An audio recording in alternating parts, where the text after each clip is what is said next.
اللہ عز و جل کے ذکر کرنے کی فضیلت اور برکتیں۔ اللہ کے محبوب علیہ الصلوۃ والسلام نے فرمایا، الشیطان جاثم علی قلب ابن آدم فاذا ذکر اللہ خنس واذا غفل فوسوس۔ فرمایا شیطان اولاد آدم کے دل پر قبضہ جما کر بیٹھ جاتا ہے، جب یہ اللہ عز و جل کا ذکر کرتا ہے تو بھاگ جاتا ہے، اور جب ذکر الہی سے غافل ہوتا ہے تو دل میں وسوسہ ڈالنا شروع کر دیتا ہے۔ ملا علی قاری رضی اللہ تعالیٰ عنہ اس حدیث کے تحت لکھتے ہیں، کیا وسوسہ سبب ہے غفلت کا یا غفلت سبب ہے وسوسے کا؟ بندہ غافل ہوتا ہے تو شیطان وسوسہ ڈالتا ہے، یا شیطان وسوسے ڈالتا ہے تو بندہ غافل ہوتا ہے؟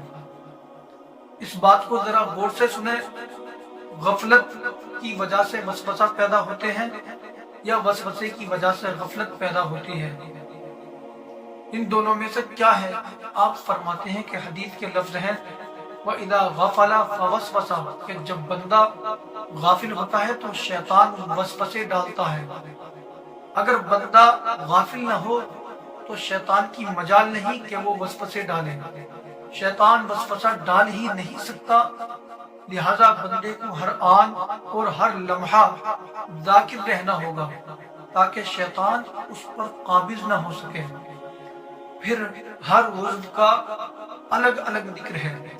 حضرت فرید الدین عطار رضی اللہ تعالیٰ عنہ فرماتے ہیں، عضو بدن کا ایک خاص ذکر ہے، مثلا کان کا ذکر کہ اس سے حق اور سچ بات سنیں، آنکھ کا ذکر قدرت الہی میں غور و فکر کرنا، زبان کا ذکر تسبیح و تحلیل کرنا یعنی اللہ تبارک و تعالیٰ کا ذکر کرنا، درود پاک پڑھنا، ہاتھ کا ذکر دکھیوں اور مصیبت زدوں کی مدد کرنا، پاؤں کا ذکر مسجد اور نیک مجالس کی طرف جانا، دل کا ذکر اپنے رب کی یاد کو تڑپنا، اس کی آرزو میں مچلنا۔